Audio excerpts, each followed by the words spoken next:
You have reached Red Steel Nelson Toy Collector Review. I'm your man, Red Steel, and today I have a very special review because I'll be reviewing from the WWE Ultimate Edition, Ultimate Warrior.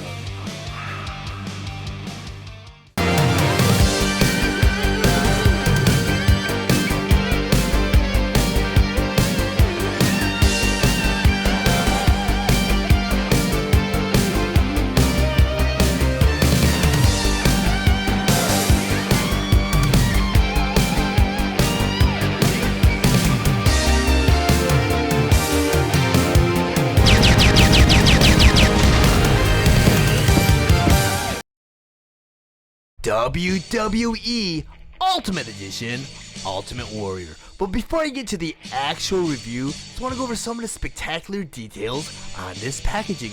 Up front here, a typical display window showing you both the figure and all of his accessories inside. At the top here it says Ultimate Warrior, and below that WWE Ultimate Edition. In the corner here you have the Mattel logo, and besides that it says Ultimate Articulation for authentic posability. Then outside the packaging here, again you have the WWE Ultimate Edition logo along with Ultimate Warrior. Then on the bottom here it says Fan Takeover WWE. Then on the other side of the packaging here, again you have that Fan Takeover along with a promo shot of the Ultimate Warrior from WrestleMania 6. And below that it says Ultimate Warrior. Then on the back of the packaging here, you have an actual picture of the figure, along with an actual picture of the Ultimate Warrior from WrestleMania 6 after his victory over Hulk Hogan. In the middle here, you have the Fan Takeover symbol again, along with the Ultimate Warrior. Then in the corner here, you have a makeshift profile that says that the Ultimate Warrior's height is 6 feet 2 inches. He hails from parts unknown. His finisher is the Gorilla Press Slam, and his career highlight is that he is a former WWE champion. Then over here it says, perhaps there is no other superstar who personified electricity more than that face-painted man from parts unknown. With the power of the Warriors running through his veins, he exploded out of the curtain, charged down to the ring, and trampled his opponent like a raging elephant. The Ultimate Warrior was totally out of control. And over here you have the results of the Fan Takeover, with WrestleMania 6 being victorious by 42%. The runner-up being Survivor Series 1990 with 37%, and in third place, SummerSlam 1989 with 22%. WWE Fan Takeover Ultimate Edition Ultimate Warrior. Ultimate Warrior was released on November 1st, 2021 with the suggested retail price of $32.99, and he's available exclusively on Amazon. Ultimate Warrior has 30 points of articulation for true-to-life authentic posability. His accessories include the WWE World Championship, the WWE Intercontinental Championship, an interchangeable head, and 2 interchangeable hands. The Ultimate Warrior stands approximately 6 inches tall, and he is meant for fans ages 8 and up. This WWE Fan Takeover figure was voted by fans for fans. Now that I have the Ultimate Warrior on my display table, I just want to go over some of his play features and accessories. And I tell you guys, the Ultimate Warrior as a kid was my favorite wrestler.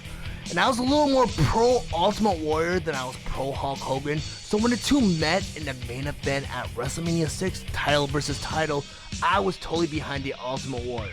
So when the Ultimate Warrior finally pinned Hulk Hogan 1-2-3 in the main event and became the world champion, I was ecstatic and I jumped out of my seat because my favorite wrestler was finally the number one guy in the WWF. And now that's why this figure has a very special place in my heart.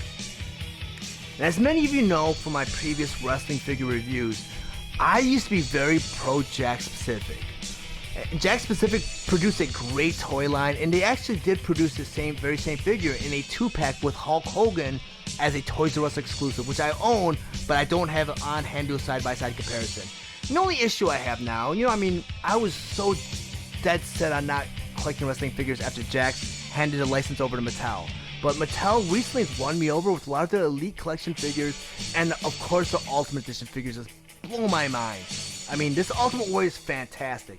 The only problem with Jakks was they had like a 3 or 4 generic body cast or body molds that they recycled throughout a lot of their figures. I mean, for example, Stone Cold and Hulk Hogan share the same body mold, but we all know Hulk Hogan and Stone Cold are way different. They have way different physiques, different look. I mean, Hulk Hogan was pretty buff, a big dude, and Stone Cold was a little more chiseled, a little bit smaller than Hulk Hogan. So that sharing that same body cast just didn't look right, especially when you have both figures displayed next to each other. Well, Ultimate Warrior, I believe he might have shared that same body cast too. So yeah, Ultimate Warrior, Hulk Hogan, and Stone Cold sharing the same body cast. But we all know that Hulk Hogan was big and buff. Warrior was big, but he was chiseled. I mean, he had abs and glutes and everything. And this figure right here kind of emulates that, where you kind of see that chisel look in the Ultimate Warrior. Because I believe Mattel appears to cater to more towards the figure, the actual character, I mean. And what they do is they kind of develop body molds based on each specific figure, which is really, really cool. Because, I mean, even The Rock has a different body mold than John Cena. Ultimate Warrior seems to have a different body mold than the rest of the two. It just seems like they really go all out, even with the leg sculpt here. I mean, he's a beast. He's a great figure. And there's a lot of improvements that Mattel made over Jax, such as hair. And I know Mattel has its issues with molded hair, because I have not been able to find a decent Bret Hart figure yet. Even the last Ultimate Edition Bret Hart looked kind of funky because they can't get Bret Hart's hair right. Same for Roddy Piper. When Roddy Piper had longer hair, they just can't get that hairstyle down. But they nailed it with the Ultimate Warrior. Now, I don't know if it's that scanning technology they're using for the Ultimate Edition figures that's helping them out, but they got his hair down perfectly. I mean, they got that wild, crazy 80s Ultimate Warrior hair. And the one thing about this version of the Ultimate Warrior that's really cool was, up until this match, Ultimate Warrior had a standard look where he just wears tassels and he wears face paint. But with WrestleMania 6, he kind of changed up his face paint a little bit. He put a mini Ultimate Warrior symbol on his cheek, and he painted it on his chest too. And the only bad thing about this figure that I have to complain about is this. And this is the only thing I can complain about this figure is, when you bend his ab and his chest up like that symbol kind of doubles up a little bit. And that's the only complaint I have about this figure, because other than that, this is a perfect figure for me. I mean, I love this figure. But if you keep him displayed like that, I'm sure a lot of people who are going to purchase this figure are not going to hand it off to their kids so their kids can destroy it, or going to play with this figure and wear this figure down, because I mean, the price point's pretty high on this figure. It's more of a collectible. But there's a few changes that Mattel made that were vast improvements over Jakks Pacific. And one is the tassels. Both the leg tassels and the arm tassels. Jakks Pacific actually tied on string. And they had a specific way they tied the tassels on. So if they came undone, I mean, I could not get my tassels tied on and make it look anything remotely close to what Jakks did out of the package. I mean, I got them back on, but they just don't look right. They look loose and weird. And they're just like, the first time you comb a figure's hair, it's never the same after that. Well, same thing with the Ultimate Warrior's tassels. But what Mattel did to improve upon that was they actually molded a band around the arm, which is plastic. And they put a porthole in the back of that band. And what they did is they molded the tassels that hang off the band out of different plastic, and it pegs right into that band. So there's actually a mode of articulation. So if you bring the arm out, actually bring the tassels down. Really cool, because this actually does come off, as you can see. So it's actually molded out of a separate plastic. It's not tassels are not painted on, or this part of the tassels aren't painted on his arm. It's actually a separate mold. As for the knee pad, the furry thing around the boots, I mean, with Jakks Pacific, I believe they did a separate piece where they actually molded boots, and they put the furry things over the boots. This is actually a permanent part of his leg, and the green part of the boots was attached to the bottom of the orange part of the boots. So it's actually not a boot with a thing that covers the boot. It's actually two different pieces. So the orange thing or the furry things around his boots are actually a separate piece. Or I'm sorry, a piece of the figure. So like, that's the only thing that I think they could have done different maybe, but it's not really needed because, I mean, they don't come off, it's fine. But this figure is just fantastic. But he comes with a few accessories, as does a lot of the other Ultimate Edition figures. Of course, Mattel loves to include interchangeable hands. But the Ultimate Edition figure one-ups that by adding just additional details. I mean, the back of the knuckle right here, or the back of the fist, You have some vein detail. Fantastic. I mean, you got knuckle detail, fingernail detail, palm detail. You see the palm detail more in the other fist. In order to remove these fists, you just take the fist and just pop it right from the wrist. There's a porthole in the wrist. There's a peg at the back of the hand. I want to show you some of the detail here. I mean, you see the knuckle detail, vein detail. See, you kind of see the grooves in the back of the hands with the finger bends, fingernail detail. Just a fantastic palm detail.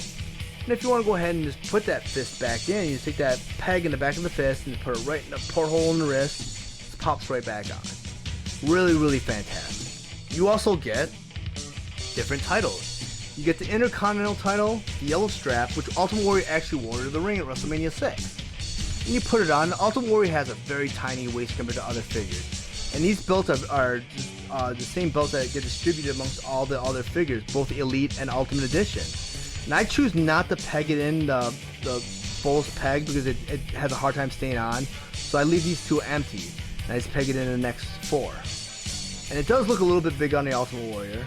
I mean, it doesn't look bad, you know, but it's a bigger, and it's, like I said, it's meant for all the figures, both Elite and Ultimate Edition. So if you take, I don't have a different Intercontinental belt to do a side-by-side comparison with, but I do know that they are the same belts. But you also get the World Championship belt, which came also with my Elite Edition, I believe, Hulk Hogan figure that I got a few months ago. And I don't have it on hand to do a side-by-side comparison right now because I stored it away already. But they are the same belt indeed, because I remember complaining that the belt felt a little square, but it isn't. It's just because these gold plates on the side here, they're attached on. And the real belt, it's only attached on by a few beams that kind of attach it, because it's actually a circle plate with these 2 additional wing plates right on the side here. So it does look kind of square because they didn't mold it out of one piece. But each belt, as you can see, has these plates on the side here. And they're actually clipped on. They're molded out of separate plastic. They're back sealed and clipped on. It's a really, really cool touch. And I know Jakks Pacific started that with a lot of their exclusives. And I think they came out with an Elite class type figure where it had more points of articulation. But those figures were released very seldom. I remember Kevin Nash coming out in Wave 1. I forgot who the other figure they released with that figure, but they weren't great, but they just didn't sell well because they're the higher price point, and people were happy with the main line Jakks Pacific line. But I mean, the Ultimate Edition figure toy line is a hybrid. I feel it's a step up from the Elite collection, and as I mentioned earlier on, you know, maybe years down the road they'll have a step up above the Ultimate Edition, which is very hard to imagine now. But a couple years ago, who would have imagined that Ultimate Edition would be a step down from what they have with the Ultimate Edition? But you also put this belt on the same way, and this belt actually looks better on an Ultimate Warrior than the Intercontinental belt. You go and you take it, and I'm actually able to peg this all the way to the lowest settings with this, you know, Ultimate Warrior. And he has a tiny waist, like I mentioned. Let me go ahead and see if I get this on camera. Yeah, there we go. But he does look fantastic with this belt. And this belt, I mean, had a lot of great champions that held it. I mean, the first champion that actually held it was Andre the Giant, because Hulk Hogan did wear this belt to the ring in that match, and Andre the Giant won it, but the belt was declared vacant, and it was held up to the main event at WrestleMania 4, where Macho Man Randy Savage won that belt. And this belt was retired when Shawn Michaels lost to Stone Cold Steve Austin at WrestleMania 14. So this title was in circulation for almost 10 years, probably the longest running title in recent history, because, you know, they went through a lot of belts, even around the Hulk Hogan era, you know, because I remember Bob Backlund held the belt. Hulk Hogan held his belt for his first reign. Then with the second reign was this belt. Or the end of his first reign was this belt. But I'm going to go ahead and take this belt off. And he comes with one final accessory.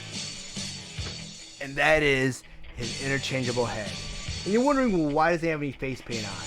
Well, usually the Ultimate Warrior, he wore a specific type of face paint that kind of wore off during his matches. By the end of a lot of his longer matches, which wasn't very often, because Warrior did end his matches pretty early, his face paint would be worn off. He wore that, and that's what he looked like at the end of WrestleMania 6. In order to change the interchangeable head, you just pop off the head. It's on a ball socket joint. And each head has a pull hole on the bottom where the ball socket fits right there. And what you do is you grab the new head, you just pop it right on the ball socket. Let's see if there we go. Now you have the Ultimate Warrior with his face after he won his match, pretty much, or towards the end of his match. And the cool thing is they have a lot of points of articulation, additional points of articulation compared to the Elite Collection. And I think that's why this is considered the Ultimate Edition, because, I mean, you got the toe articulation, and you got the butterfly joints where the arms go in and out like that. So if I choose to kind of pose Ultimate Warrior like he appeared at the end of WrestleMania 6, where he was standing at each corner holding both titles in the air, I can go and do that. So I'm going to open up his fists a little bit, and I'm going to go ahead and put the world title in his hand.